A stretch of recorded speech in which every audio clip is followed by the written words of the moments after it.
When we talk about focusing on yourself and staying silent, we have to begin with a fundamental truth about how your mind works, how your attention functions. Attention is not infinite, it's limited biologically and neurologically. Every single day you wake up with a certain amount of cognitive energy, and how you direct it determines everything about your life, your productivity, your emotional state, your future. That's not philosophy, that's brain science. Your attention is a currency. You can invest it, waste it, or let it be stolen. Most people leak it constantly. They scroll, compare, gossip, react, respond, judge, and engage in things that don't serve them, and then wonder why they feel drained, scattered, and behind.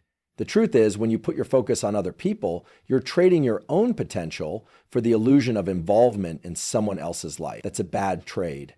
And you don't even realize you're making it. It's automatic, habitual, subconscious. But once you become aware of it, it becomes a choice. The prefrontal cortex, the area of your brain responsible for focus, planning, and decision-making, doesn't multitask well. It switches. And every time you shift attention away from yourself and onto someone else's business, what they're doing, what they're posting, who they're with, you're paying a price in energy, clarity, and depth. That small hit of dopamine from scrolling or judging, it's like junk food for your brain. It keeps you busy, but not productive. Stimulated, but not satisfied. When you start focusing fully on yourself, what you're really doing is reclaiming your cognitive real estate. You're taking back control of your own mind, and that's powerful. It's not self-absorption, it's self-alignment. You stop living reactively, you stop chasing distractions, you stop outsourcing your self-worth to metrics and validation from others, and what replaces that is something much more valuable: internal stability, mental sharpness, and a clearer sense of direction. There's something deeply strengthening about being able to walk away from noise and stay grounded in your own lane. Most people can't do it. They crave input, reaction, visibility. But if you want real transformation, you have to be willing to turn that noise down. Not everything deserves your opinion. Not everything deserves your reaction. And definitely not everything deserves your attention. The people who master this, who can lock in on their goals and operate quietly, have something rare: unshakable focus. That kind of focus is built, it's trained, and it starts with where you put your attention first thing in the morning. Do you reach for your phone, or do you sit with your thoughts for a few minutes? Do you immediately step into other people's worlds, or do you begin by stepping deeper into your own? What you focus on, you reinforce. That's how neuroplasticity works. Your brain wires itself around what you give repeated attention to. If you constantly focus on what others are doing, you're literally shaping a mind that's reactive, comparative, and easily distracted. But if you discipline yourself to focus inward, on your thoughts, your actions, your learning, your direction, you wire yourself for autonomy, resilience, and growth. And here's where silence comes into play, because focus isn't just about eliminating distractions. It's about building the capacity to sit with your own mind uninterrupted. Silence gives space for depth. In silence, you start to hear the subtleties of your own thinking. You catch patterns, you notice what energizes you, what drains you. You get honest with yourself, and in that honesty, real focus sharpens. Most people want results, but they don't want to do the quiet work that creates them. They want to be seen improving more than they want to actually improve. But you can't fake focus, you can't shortcut alignment. You either give yourself the space to develop it, or you stay distracted and dependent on the external world to tell you who you are. So if you're serious about changing your life, if you're serious about building something lasting, you have to get serious about your attention. You have to treat it like it matters, because it does. Where your attention goes, your life goes. Pull it back from the world, put it where it belongs, on you, fully. Consistently. Silence the noise, reclaim your focus, build in the dark. We live in a world where noise is constant. It's everywhere. Notifications, opinions, voices, updates. Most people spend their entire day reacting to things, external input that keeps their brain on alert, always leaning forward, always bracing. But the truth is, the real growth, doesn't happen in that state. It happens in stillness. It happens in silence. And most people are terrified of it. Silence isn't just a lack of sound. It's a neurological reset. When you pull away from the chatter, the distractions, the external chaos, something profound happens inside your brain. The default mode network activates. That's the part of the brain responsible for self-reflection, introspection, and long-range planning. It's where insight lives. It's where creative solutions emerge. When you stay silent, when you stop reacting, when you start listening, not to the world, but to yourself, you start to access a different kind of intelligence. One that's not about speed or volume, but about depth and clarity. Most people never access it. They're too caught up in performing, projecting, responding. Silence is uncomfortable at first because it removes the feedback loop. You're not getting applause, you're not getting likes, you're not getting reassurance. And that forces you to confront the reality of who you are when no one else is watching or validating you. That confrontation, that's where transformation begins. Oh, the nervous system is highly sensitive to stimulus. When you're constantly surrounded by input, your baseline level of arousal increases. You're always slightly activated, never truly resting, never truly focused. And that chronic stimulation dulls your capacity for awareness. You lose touch with what you're really thinking, what you're really feeling. Silence restores that. It allows the system to settle. And once your system settles, your mind can begin to do deeper work that can't be done in the presence of constant distraction. That's why silence isn't passive. It's an active discipline. It requires restraint, patience, maturity. It takes more strength to stay silent than it does to speak, especially when you're triggered. Especially when you're misunderstood, especially when you feel the need to prove yourself.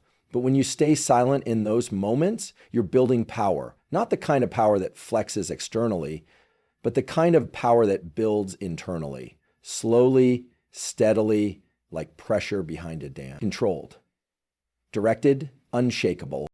There's also another layer to silence, one that's emotional, not just cognitive. When you're silent, you begin to listen more deeply, not just to others, but to your own internal state. You start recognizing the narratives you've been running, often without realizing it. The old patterns, the self-sabotaging beliefs, the doubts. You see them not as truth, but as noise. And once you see that, you gain the ability to change it. That's where healing starts. Not in the noise, not in the explanations, but in the honest, quiet awareness of what's really going on underneath. Silence gives you access to control, emotional control, mental control, behavioral control. It's the opposite of impulsiveness. And in a world that rewards reactivity, cultivating that control is rare, but it's essential if you want to create anything meaningful. Whether you're building a business, training your body, improving your relationships, or sharpening your skills, none of it happens well when you're scattered. All of it requires depth. All of it requires presence, and silence is the entry point. When you choose silence, especially in situations where noise feels like the norm, you're choosing to elevate above the emotional chaos.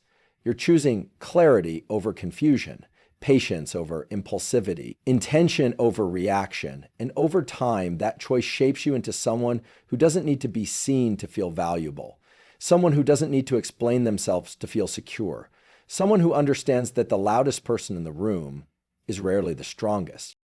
Real power doesn't need an audience. Real mastery is often invisible, and silence is what gets you there. So if you're really trying to change, if you're trying to break patterns, go deeper, evolve, you're going to have to get quiet, not just with your voice, but with your mind. You're going to have to create space for something new to emerge, and that only happens in silence. Stay quiet long enough, and eventually the noise outside gets drowned out by the strength rising within. There's a common misconception about dopamine that it's just a pleasure chemical, that it's all about feeling good, about reward. But that's only part of the story. Dopamine is actually more about motivation than it is about satisfaction. It's the neurochemical that drives you toward things. It creates desire, craving, direction. It fuels pursuit. And the way you manage your dopamine, especially in silence, especially when you're focused on yourself, is one of the most powerful levers you have to shape your behavior and ultimately your identity. When you talk about your goals too much, when you announce them, post about them, describe them in detail to everyone around you, you get a dopamine hit. Your brain interprets the response you get, whether it's attention, praise, or support, as a kind of early reward. And here's the trap. Your system starts to feel as if the job is already partially done. But it's not. That moment of validation becomes a substitute for the actual work. And over time, this weakens your drive. You're getting rewarded for expressing, not for executing. This is one of the reasons why staying silent while you build is so crucial. When you keep your focus inward, when you commit in private and delay the reward, you train your dopamine system to attach to the process, not the performance. You start to find reward in the repetition, in the grind, in the small wins that no one else sees. And that builds durability. It builds a kind of inner momentum that's much harder to shake because it's not dependent on external input. There's a principle in neuroscience called reward prediction error. It basically means your brain learns based on the difference between what it expects and what it gets. When you hype up a goal, internally or externally, and then don't follow through, your system experiences disappointment. You start to associate goals with failure, or worse, with shame. But when you stay quiet, when you hold the vision close and let the actions speak for themselves, you reduce that error. You build trust with yourself quietly, and that trust becomes your fuel. Think about how often people fall into the trap of premature celebration. They make declarations, set intentions in public, feel the immediate boost of attention, and then fade out before real progress is made. Why? Because the reward came too soon, and without the actual achievement to anchor it, motivation collapses. You don't need to announce every step. You don't need to explain what you're working on. In fact, you shouldn't. The more you internalize your vision, the more potent it becomes. Silence amplifies focus, and focus over time becomes action. It isn't about secrecy, it's about energy. Every time you speak on something you haven't yet done, you're letting energy leak. You're turning focus outward when it needs to be directed inward. And that redirection matters because energy is finite.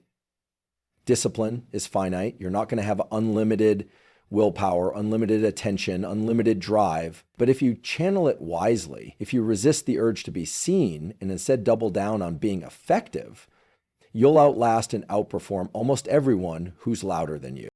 There's also something incredibly liberating about tying your dopamine not to outcome, but to effort, not to being recognized, but to showing up consistently with precision, even when no one's watching. That rewire changes everything.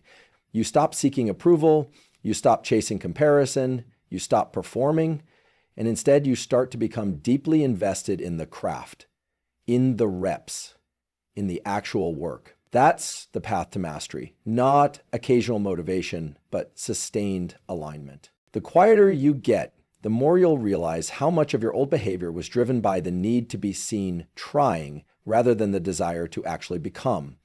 And once you let that go, once you stop announcing and start embodying, you enter a different lane, one where you don't need applause because the pursuit itself is enough, where your progress isn't visible, but it's real. And eventually it shows, not because you told anyone, but because your life became the evidence. Let your silence build volume. Let your discipline rewire the reward system inside you. Talk less, do more, and watch how far you go. Most people want the results. They want the transformation, the recognition, the success. But what they don't realize is that real growth doesn't happen in front of an audience. It doesn't happen when you're getting praised or when things feel exciting. It happens in the dark, in the quiet, in the repetition that no one sees and few are willing to commit to.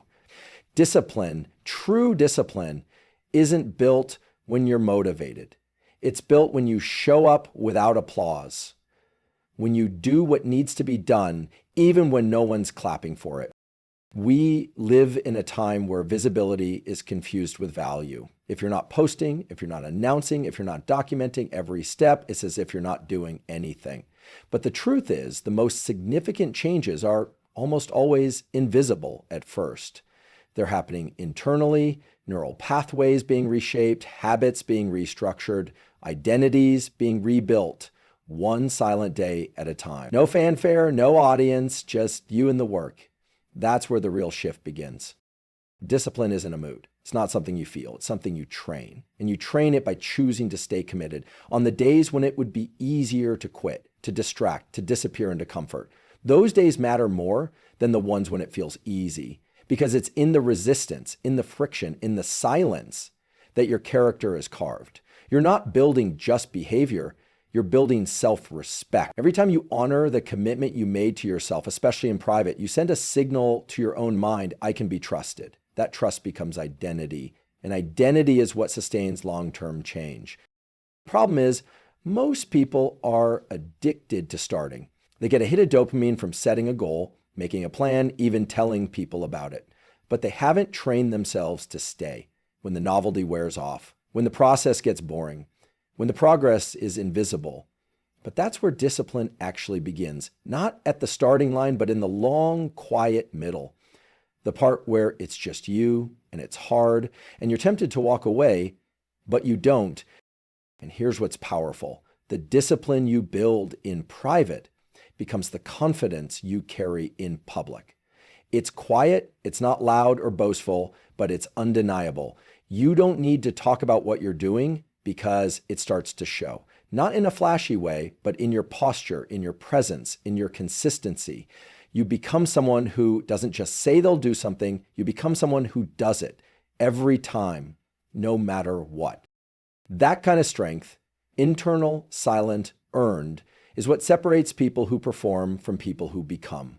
You're not chasing a moment of success, you're shaping yourself into someone who can sustain it. And that takes time, it takes patience, it takes the kind of quiet repetition most people will never see and never celebrate. But you don't need them to, because when you're focused on building in the dark, your attention shifts from outcome to process, from being seen to being real, from proving something to actually embodying it. There's an integrity that grows when no one is watching, a depth that can't be faked. It's not about forcing yourself to work, it's about choosing to align with your future self, even when it's hard, even when it's boring, even when it's invisible. That's the real flex. Not the end result, not the highlight, not the transformation photo or the final number in the bank. The real flex is knowing that you showed up every single day when no one knew your name, when no one cared, when nothing seemed to be working, and you kept going anyway. The irony is that the discipline built in silence becomes the reason you don't need noise. You don't need validation. You don't need to explain yourself. You've already earned it in private. You've already become it in the dark. So stay there. Stay in the repetition. Stay in the quiet. Let everyone else chase the spotlight. You don't need it. You're not performing anymore. You're becoming.